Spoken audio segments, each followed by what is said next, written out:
Quick filters for parents. Watch and learn. Select the Parents button to access the Quick Filters. In the Quick Filters menu, use the drop-down to select your child's profile.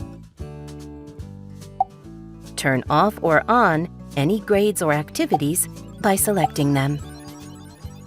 Apply these selections.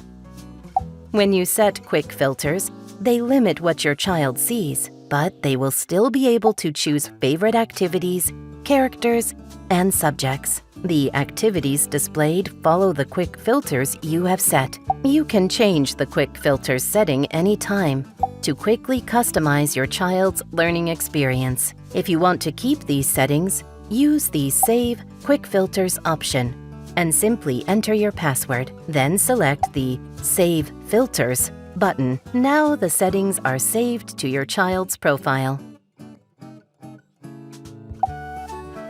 Your Quick Filters will now reflect the saved filter settings. You will need to use the parent login, enter your password, and select Enter Parent mode to make any changes to the saved filters.